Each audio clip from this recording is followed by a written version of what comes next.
Hello, everybody, and thanks for joining this edition of SEMA edition of Miller Shop Talk Live. Today, we are mainly going to be with Andy. My name's Travis Swiderski. I'm a welding engineer here with Miller, but today we're going to focus on Andy. He's our aftermarket and performance manager, but he's also going to be the host of what a lot of you guys are following from Real Garage. So today, we're going to take a tour through his shop. We're also live on the SEMA floor. We're going to join that team here in a second. We're going to get a nickel tour of the SEMA show, closing day out there, so we appreciate anybody who stopped by. Give you guys a little bit of an insider look both into Andy's shop and what we're doing at SEMA this year.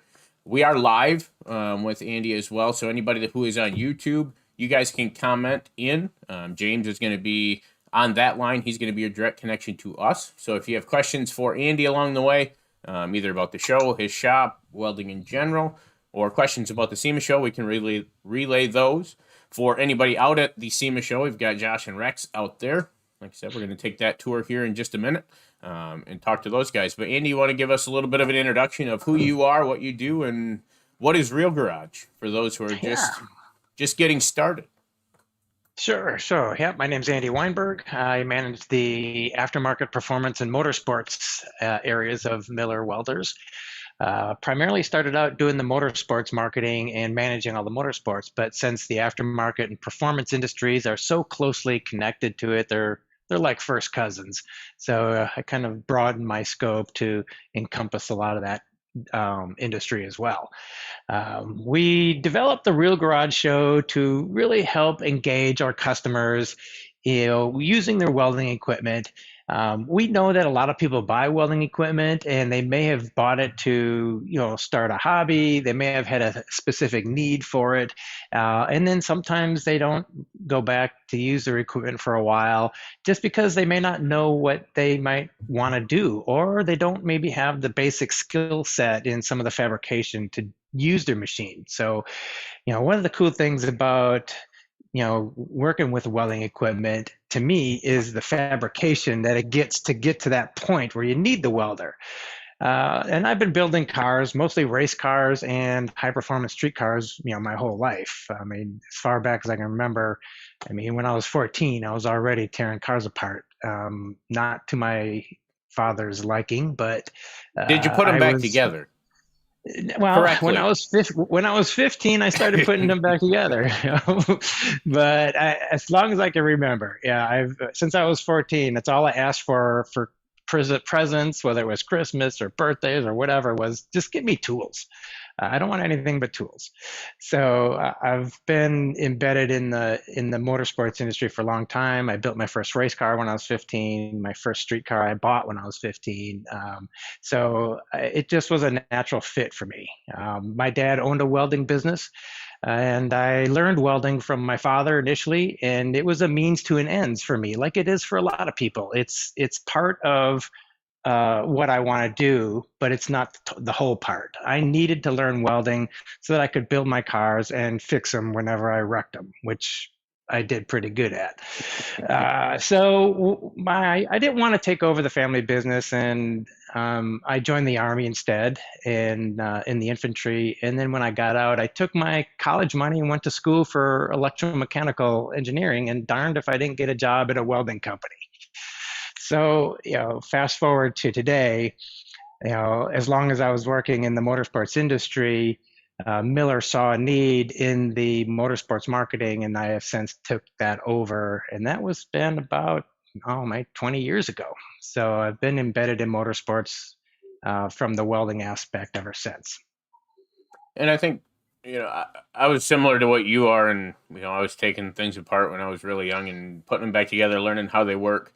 And I think that's how a lot of our user group here relates to Real Garage. I know I watched those kinds of programs growing up, hoping I could learn something, catch something. So we're going to take that opportunity to tour your shop here in just a second. I think before that, we're going to go out to SEMA. We're going to bring it to Rex and Josh, give you guys a view of SEMA, what they're doing out there. And then we're going to bring it back to Andy's shop and get started taking our tour of Real Garage. So let's go live to SEMA.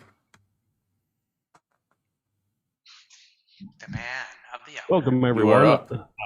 I am Rex Hardman. I'm with Miller Electric, and I'm here live at SEMA, and we're just going to kind of do a little walk around our booth and show you machines and the displays that we have here, and maybe show you a few of the folks here that would love to talk to you about welding.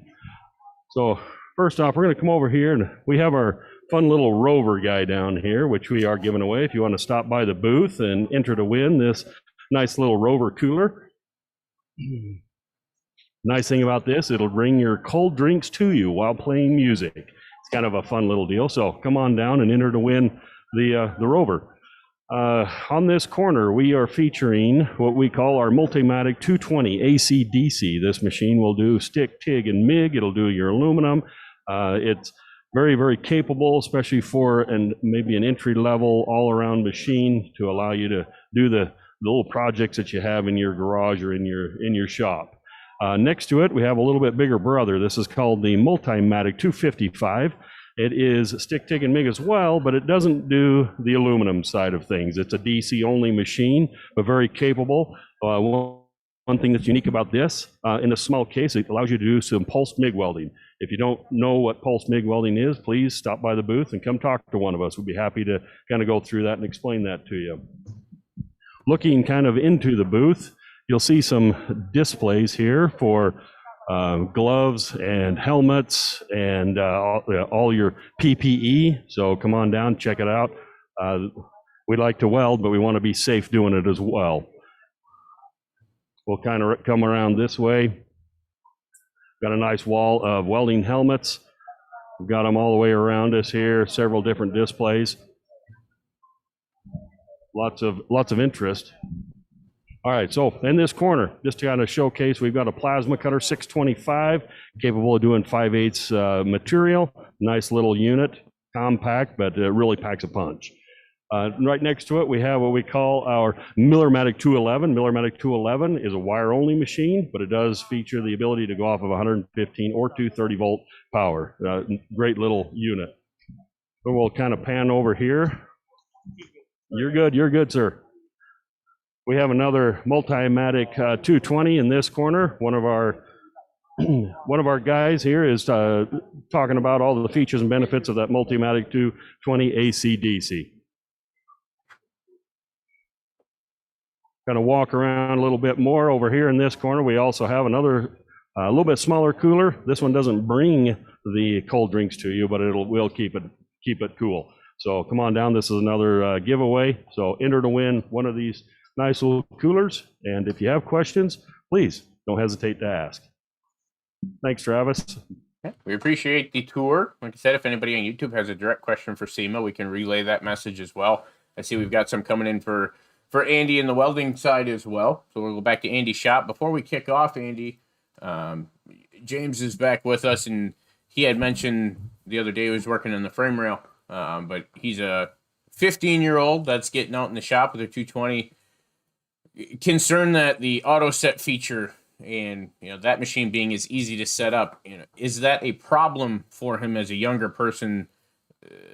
Not being able to learn, or not, I guess, having to learn the charts and things like that. Is that a downfall for him? No, absolutely not. And actually, one of the things I love about the Multimatic 220's auto feature is when you turn the auto feature on, the digital display actually displays the voltage and wire feed speed for that particular material.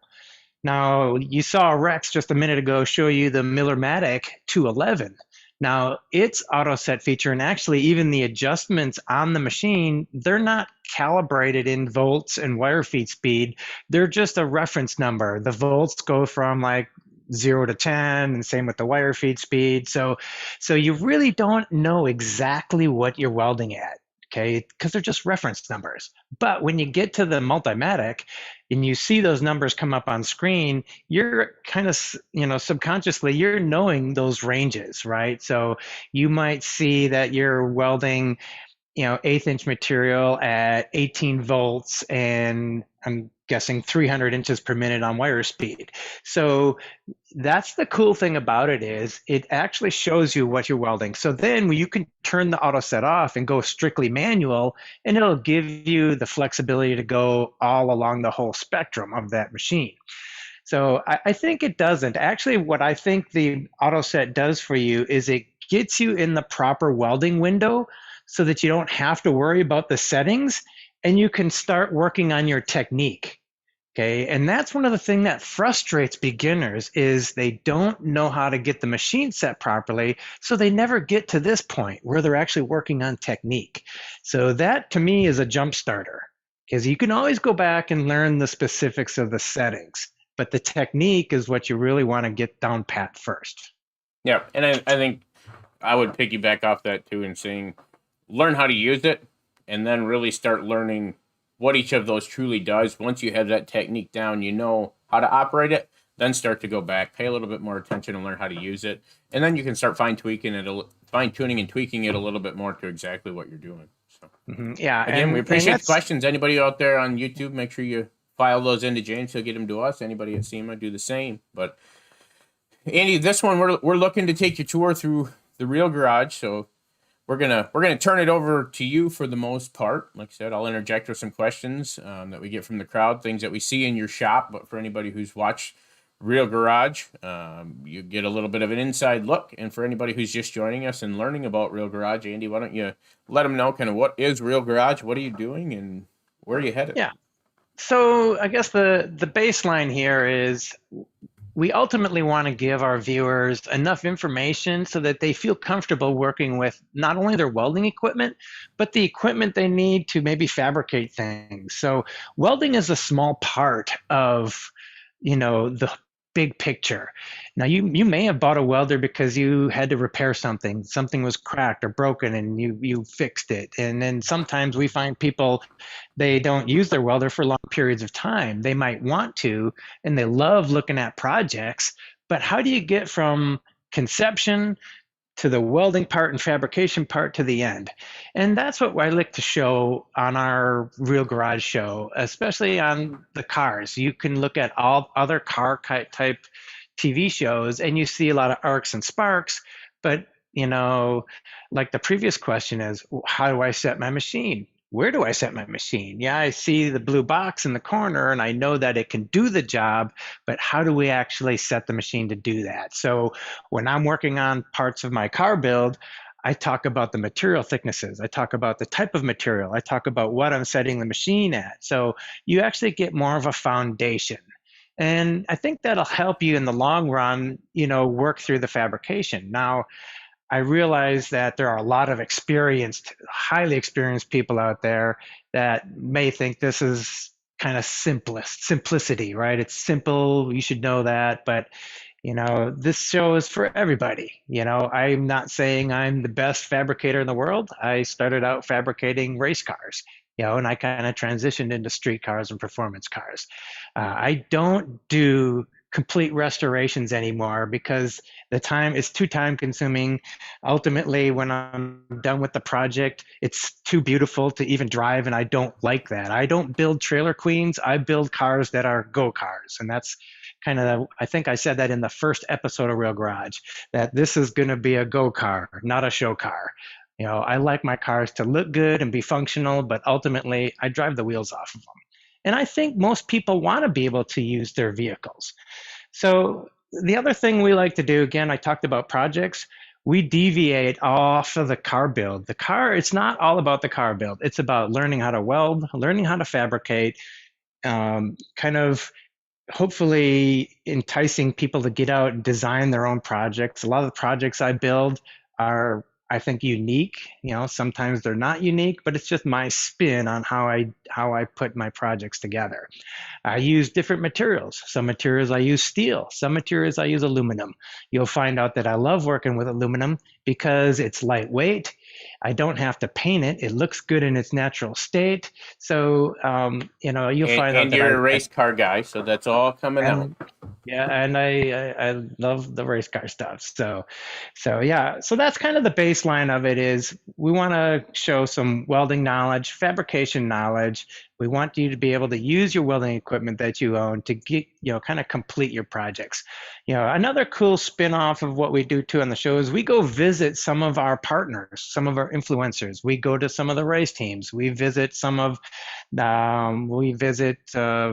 engine builders. I go to this latest episode that released last week. Went to visit my friends at RTR Von Gittin Jr.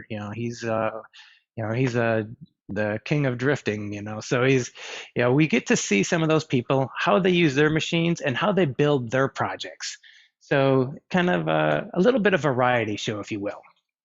Yeah, we appreciate you covering the show a little bit. I think we're going to go on a little bit of a tour of your shop, see what you do and how you do it. Jeff had reached out to us asking for a lot of exactly where we're headed in your tour. And can you talk about the size of your shop, the layout, heating, cooling, not just your tools, but your shop space, and how do you use it? How does your workflow work? And kind of how are we set up? So that is exactly what we're here for. So Jeff, you are in the right spot. And that's exactly what we want to cover here. Andy's going to take us mobile at some point. He's going to talk about a shop. Exactly. We'll make sure we hit every bullet point you covered, and then we're going to take a look at the car, some of his equipment, some of his tools, all that kind of stuff. So that's all on the agenda. So perfect. Yeah, and we can start that now.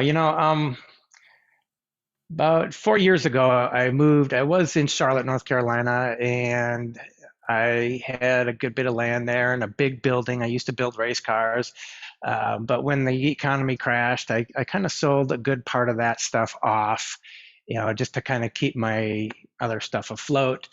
And so I really needed to downsize or right size. So ultimately I ended up selling that place and got a place in a little bit more rural area. And I sold a lot of that equipment off, a lot of my jigs and fixtures and some of the heavy, big equipment, large milling machines, things like that I didn't figure I needed. And I wanted to just do work more for myself. So my building now, and we can probably start transferring over. Let's go to the other cam. So my building now is only 30 by 40.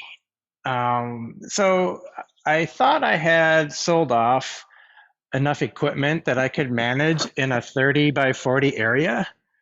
But what I found out was I was really getting pretty congested, and I ended up having to build up a loft. And so all the equipment that I don't use on a day-to-day basis and stuff that I would make portable, I put upstairs in the loft. Which created another problem. I needed to build a way to get equipment down, so I built this equipment lift out of the front end of a forklift. So that's basically my stationary forklift that helps me get equipment up and down from my loft. So this is the 69 Trans Am project that we're covering in Real Garage. And I would be curious, Andy, to see if there is anybody in any shop that says it's too small or is too big. I think we all too big. We all have that issue. If you have a shop, you're going to fill it. You can build another shop, you're going to fill that too. I think that's just a habit of who we are. Yeah, I think so. I think that is true. I honestly had good intentions that I thought really this was going to be all I would need. But when I finally moved over here, I realized that was not the case. So we can cover that too first. So, I mean, some of the big equipment, obviously you're not going to be putting upstairs, but I just sold my old 25-year-old finger brake and bought a little newer version. I had the need to start bending some thicker materials. This will bend up to 12 gauge. My other one was only good for 16 gauge. I sold my big milling machines and I missed them, so I bought a small one. I don't do any big major production work anymore, so I have that. And of course, my little lathe, which is also about 20 years old. I buy a lot of used equipment. When I first started off, I would go to auctions and auctions and auctions to try and find equipment, and because I couldn't afford new equipment. And this is one that I've had for a long time, this vertical bandsaw. It's a jet, and it had a 3-phase motor in it, and I took the 3-phase motor out and put a standard single-phase motor in it.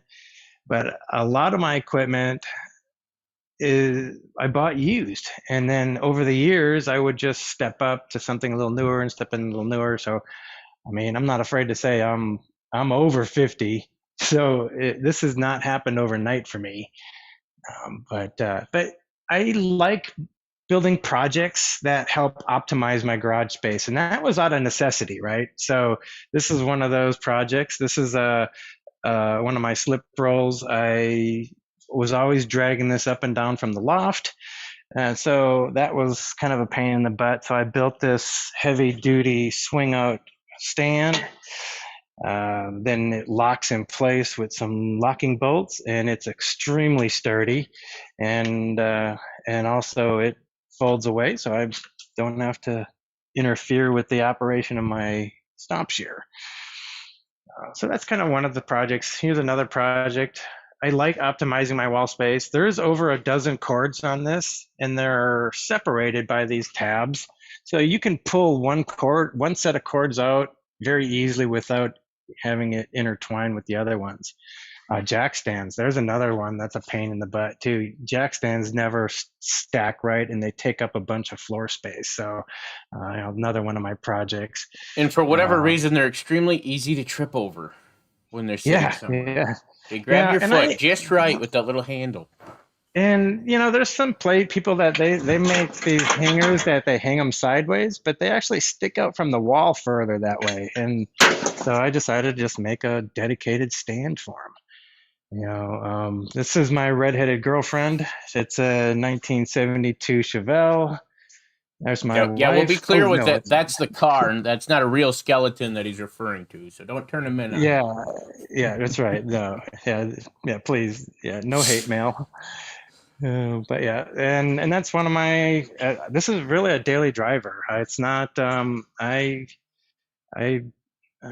I drive it like it's supposed to be driven. It's got full racing suspension, tubular control arms all around it, a Ford 9-inch with 383 gears, 373, my bad, 373 gears, the big 6-piston Willwood brakes. It does good. It's got a 383 with fuel injection. It's tired.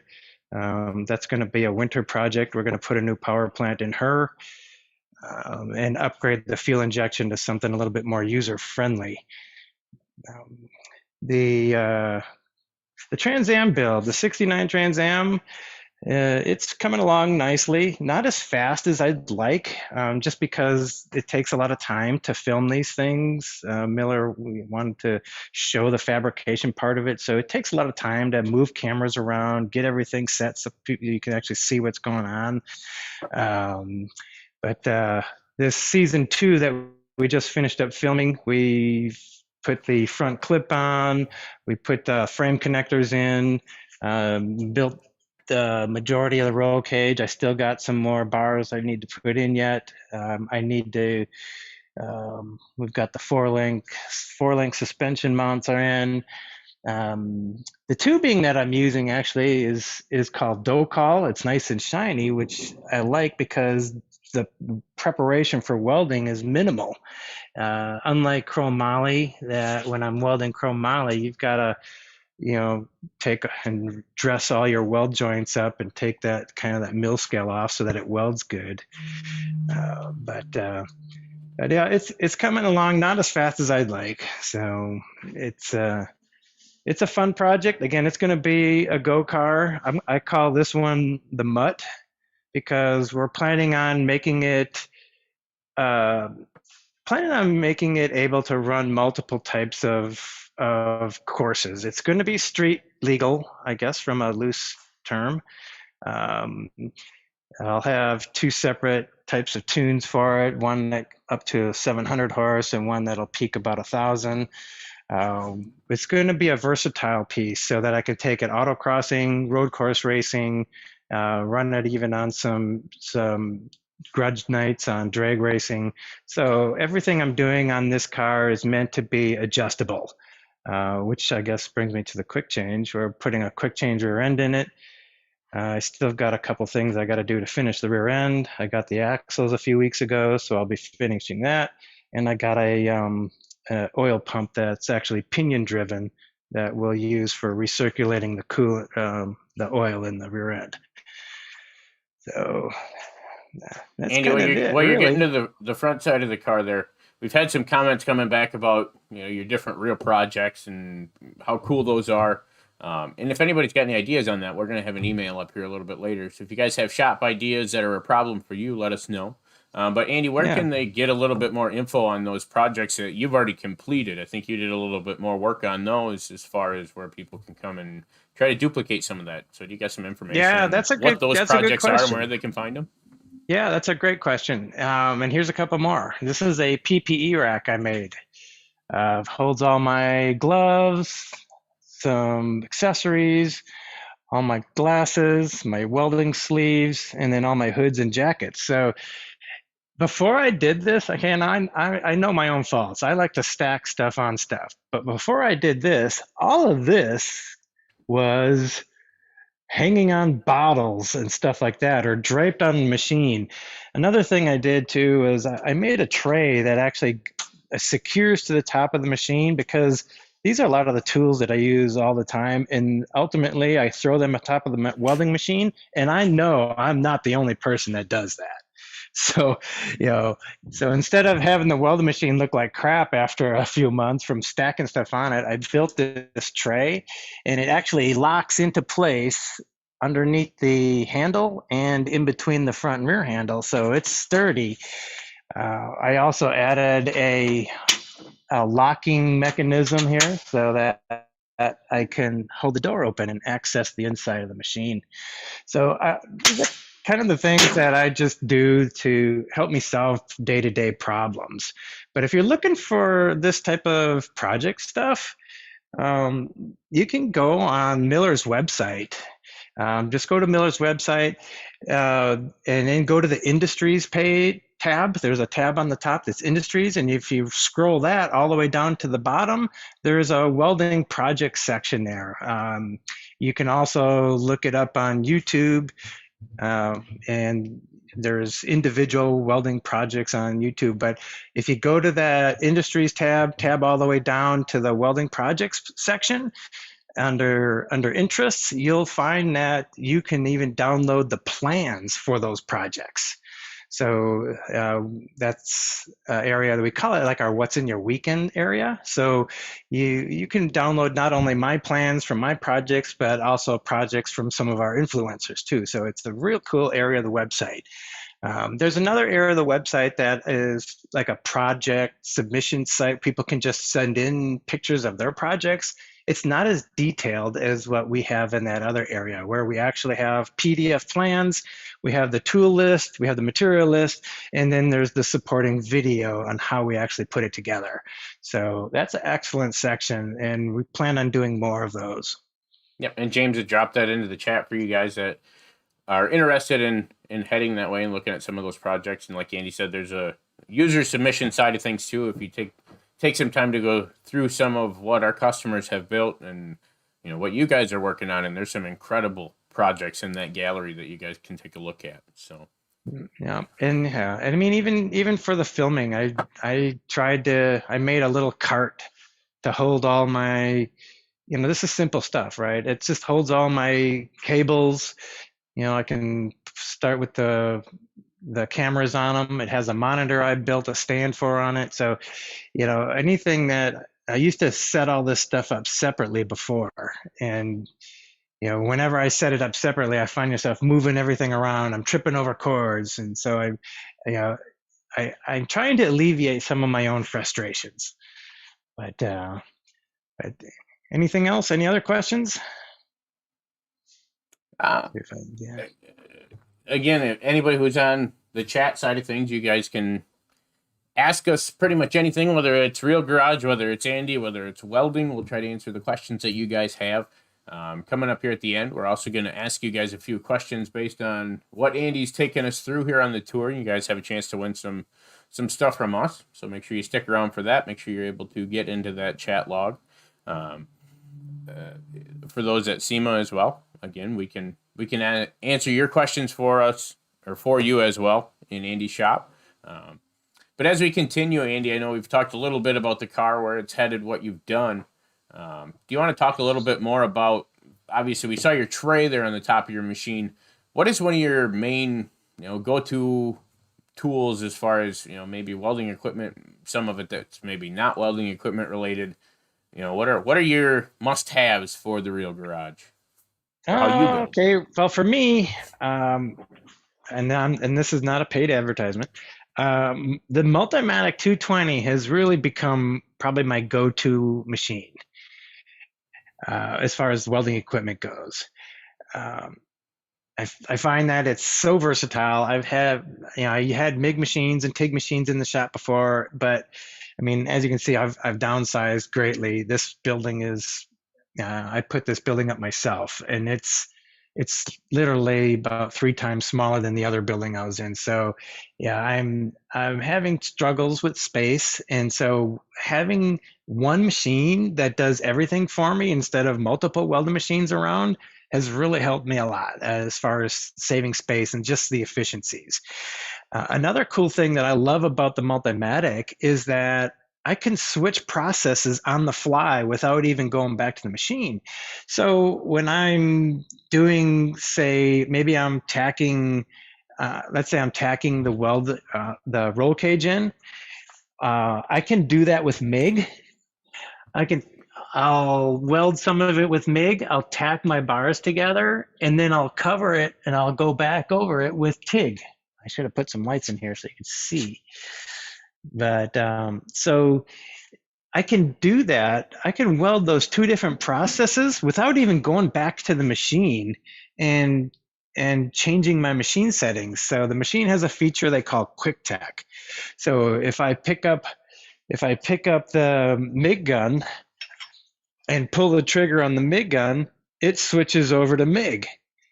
If I pull or step on the foot pedal, it switches over to TIG, and it does it instantly. So I can just go from one to the other and one to the other, and I don't have to worry about, waiting or going back to the machine. So if I click my button on my MIG machine, you'll see that the machine automatically switched over to MIG, and it's ready to go. And again, if I step on the TIG torch or the foot pedal, machine switches over and is immediately ready to go and weld. So I guess as far as the welding equipment, I don't hope that answers your question. That's what I love about this machine. As far as some of my other go-to or favorite tools, I don't know if I have. I really hope your answer is not a grinder. No, actually, I can tell you what a lot of my tools that are my favorite tools because they're usually sitting on my tray. Yeah. Okay, my 6-inch scale. I use that like all the time. Here's one that isn't in there. My dial calipers. I use that all the time. Another one that I hope that's when you're not throwing in the tray. Yeah. Another one I love using, when I'm fabricating with sheet metal and stuff, everybody's familiar with, hand tin snips, but these are small ones. This is a small set. I love the smaller little tin snips. They allow me to get into some tighter areas and do some more detailed work. So that's another tool that I use a lot. So I guess I don't really have a favorite. I have some that I use a lot. I guess I had some sentimental ones. When I was 15, I think I told you the story. All I wanted was tools. For Christmas one year, my parents bought me a Sears Craftsman floor jack when I was 15. I was thrilled. I owned that thing and used it until it passed away last year. And so sentimentally, that probably had to be one of my favorite tools. And they couldn't find parts for it. It was a good old American-made Sears Craftsman floor jack. It was impressive. And I guess the only other tool I have from that time period, and I'll try not to laugh, is my dad bought me this push broom. So this old push broom is about the same age, and I've had it ever since. So I guess sentimentally, that's probably, those are my 2 favorites. So, but yeah, the floor jack made me shed a tear. I was actually You upset should have about hung it that. up on the wall like the hoods. Yeah, yeah. So the hoods are a work in progress. So I got one over in the corner. I've got another one up in the loft. I still have to get a couple. But anyway, you can probably put me back to the main cam. One of the other ones that I saw there on your welder tray that I think has come a long way in recent years and that I use all the time in my shop too are those LED stick lights, magnetic bases. Those things, we use them in the shop everywhere. Yeah, So that's yeah. something that we see I don't know if you a whole saw, lot, but a lot nicer than the old shop light on a cord. yeah, one of the things I also put on my tray. I don't know if you can see it, but I hang some of the air tools that I use all the time. So those are kind of the tools I use day in and day out. Another favorite tool, obviously, Sharpie markers. I use a bunch of Sharpie markers, different types for real thin lines where I'm maybe marking my cut lines, things like that. But yeah, can't forget Sharpie markers. Excellent. So we've got Mustang James had commented that he had sent us a picture. He's got a 210 Synchrowave, Multimatic 200, and the 625 Extreme. Proud of his equipment. We are happy to hear that. We appreciate your business. And then Yeah. Jeff had another question for you about, are we going to see some drag radials on the mutt in the near future? Yeah, absolutely. Yeah. So the wheel tubs I put in the car will accommodate the 2810.5s. So we'll be, I'll probably film it, but I don't know if I'll show you the initial ones because, I want to make sure I get through the test and tune part so I don't look like a complete idiot. But that's part of racing, right? Is, you got to work some of those bugs out. And I'm thinking that the car is going to perform excellent on the autocross road courses and things like that. And so I know I'm going to have a little bit of work to do on how I can get effective weight transfer for bringing it to the drag strip. So one of the things I am doing is making all the shocks easy or quick change. So I'll be able to change the shocks probably in like 10 minutes. Again, same with the quick changer. And reason I did that too is so I can make it easy gear switches for taking it to different tracks, and then still being able to accommodate highway driving. But that's a great question, and yeah, I do plan on doing it. There's a drag strip literally about 8 minutes from my house, so I'll be spending some time there, and we'll put some of those videos up too. Legal highway driving. Absolutely, yeah. I think the sign says real garage, Andy. So if it's a flop, I think user error. We're gonna have to see that too. Hey, well, I have had some, I wouldn't say flops, but I've had some moments where I thought maybe I wasn't doing something right, and I think we had that on camera too. I think once, actually That's one of the them, that's the reality of how it gets back to the garage. yeah, yeah. So, yeah, and I'm okay with that. That's all part of it. That's what keeps you in the shop. You got to have something to do. They can't all be perfect. Yeah. And as soon as you get it done, you're going to start tweaking it again because that's how we are. Yeah, well, and I got other projects lined up. I don't know if you True. saw it, but I got a all aluminum LS motor sitting in the corner there. That's gonna get a different cam and different intake system. That's gonna ultimately go in a 56 F100 project. Yeah, so the projects are stacking up. So I really need to start moving along. So, what are some of the highlights that, not to give everything away, but as we look into season 3 here with the Trans Am, what are a few of the highlights that we might see that you can let us in on? Season 3, we'll get into the finishing the front area. We're going to be building some front bay bars that come in and stiffen and tie in the front clip. Probably going to finish some more fabrication on the rear end. I got to put a track bar mount on there and on the frame of the car. So that will be one of those key areas. And again, part of that goes back to even the drag race question too, is I got to make sure that I have the proper geometry so that this thing works on multiple applications. And that means making sure that I can either adjust the geometry or that the geometry is compatible with all the different activity I want to do. So a lot of thought goes into how I'm kind of drawing these things out and designing it. So, but that's kind of one of the things we're going to start on. We're going to start also on the interior. I got to start working on the dash and some of the sheet metal areas inside the car.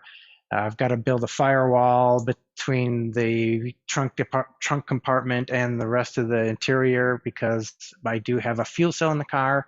And even though the fuel cell is in its own can and it's, technically puncture proof, I've still put firewalls just like it did in all my race cars, just in case. So so there's going to be quite a bit of that type of fabrication going on. We're also going to be adding some NACA ductwork in the body too, to provide proper cooling to the brakes and the oil coolers, things like that. So some things that normally I would be nervous about, cutting into a perfectly good quarter panel, things like that. Excellent. We're going to get into the questions here in just a second. So for anybody who is joining us on YouTube, make sure you guys are ready in the chat. The way that's going to work, we're going to ask you guys some questions. The first person with the correct response that James lets us know is the winner. Based on the Miller chat log, will be the winner of that. That might show up a little bit different for you on who answered a question first based on your internet speed. So if you have any questions there, we'll have that Shop Talk Live email up. James is going to put it back in the chat again. So make sure you ask us any questions that you might have on that. For anybody who wins, the first few winners are going to be for t-shirts. So make sure you guys email us your contact information and also your shirt size.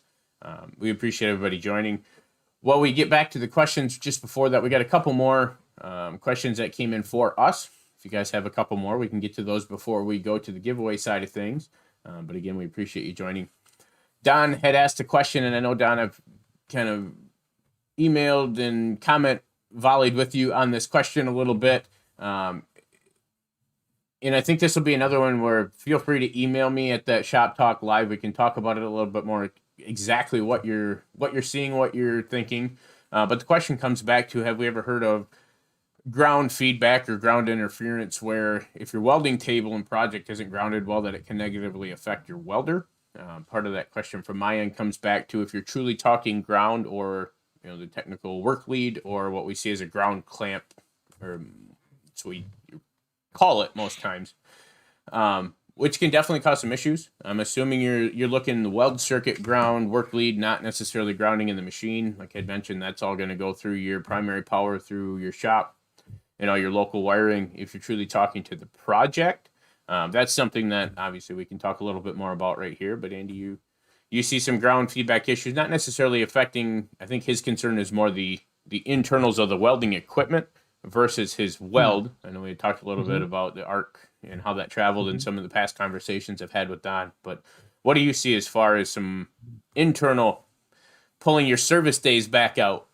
Yeah. And it's tough. I mean, typically speaking, no, grounding the workpiece independently from the table is fine. But also making sure that you're grounding on a table, you have a good connection from table to the workpiece too. So if you'll find, I don't know if you can see it too, but sometimes when I'm setting stuff on the table, you'll have a little arc spark that jumps from the piece you're working on to the table. There's a number of spots here where that's happened. And that was just strictly because I literally didn't have a great ground there. So, but to actually negatively affect the electronics of the machine, no, I haven't had that. I've had situations where if you had multiple machines and they're welding on the same type of fixture, sometimes if one machine doesn't have a great ground, you might find that you'll get some weird feedbacks and things like that that'll cause the machine to do some fluctuations. It's something crazy. The other thing that you'll see if you don't ground the table might be when in TIG welding. A lot of times you'll find TIG welding during the high frequency start, especially with aluminum. Sometimes you'll get that like a shock sensation because the table isn't grounded. Yeah, especially if your arms are bare or if you're sweating because it's hot. you're increasing your conductivity, whereas the welding current's just doing what it's supposed to do. It leaves the machine and it's going to follow the path of least resistance back to the machine. So we don't want to hamper that in any way. But if you don't have a good ground and that high frequency, which is high voltage and high frequency, depending upon the type of machine you're working with, that frequency can be up to 1 million cycles per second. That would actually cause it to kind of float more. It kind of wanders more, and it'll try and find its own way back to the machine. And if you're in between there, you could kind of get a little bit of a shock or tickle from that. And we recommend grounding your workstation at that point. But that's literally just taking a small wire, grounding it to your workstation, and then running it back to the case of the machine or to another metal part of a grounded building or something like that. That will help eliminate some of that stray high frequency. But as far as actually destroying your welding machine from a loose ground, I don't see it. Yeah, I would agree with Andy on that one. As far as, kind of that residual feedback, a lot of times that came from those older style TIG machines that had really big high frequency circuits, because that will travel everywhere. So you get into a lot of computer sensitive environments and stuff like that, hospitals, places like that. A lot of times you couldn't use high frequency. That's a big part of, one of the reasons why in the Dynasty we can drop it now. But again, Don, I know you've asked that question a couple different ways. So hopefully we covered it a little bit better for you this time as well. Going back to one of your original questions, if you ground to the part, that is in most instances going to be your best case scenario. Like Andy said, we want to create the smallest loop there possible. So, if you can ground in your direction of travel, that's typically the best thing. But again, if you do go through a workstation, something like that, we want to make sure we got good connections all the way around. So another thing I've seen too, go ahead. I'm picking this up. Another thing I've seen is it's not that detrimental to the machine actually, but what you'll see sometimes is if you're welding DC all the time and your ground on your table is always in the same spot and you're working on the same type of parts over and over again, you'll actually start inducing magnetism into your table or into your weld fixture. And you may find that you'll experience a little bit of like arc blow or arc, your arc will be manipulated. You'll be pointing the arc here, but it wants to move or it doesn't want to stay steady. And that's strictly because you've welded DC in the same direction all the time that you've actually magnetized that fixture, and you'll need to degauss or, run some AC through the table to get that magnetism gone. If you're doing those types of repetitive parts, a good way to eliminate that is to actually run 2 grounds on alternate sides of the table. That helps split that current path, and it still goes back to the machine. Excellent. So again, any additional questions, anything that you guys have that's a little bit more in depth, feel free to reach out to the Shop Talk Live at Miller Welds. Future topics, build projects, ideas, things like that you guys would like to see, anything that you guys have further questions on, like I said, feel free to reach out to us there. We'll try to get back to you. For now, though, we're gonna step over to the question side of this, where we're gonna turn the tables and ask you guys some questions, and whoever is the first correct respondents can win some free swag from Andy in his real garage. So, all your time today. Hopefully, we see you on the next edition of SEMA. Well, I guess you won't see us at the next SEMA Shop Talk Live because this one concluded our time at SEMA, but hopefully we'll see you at the next version of Miller Shop Talk Live with one of our experts here. So have a great day.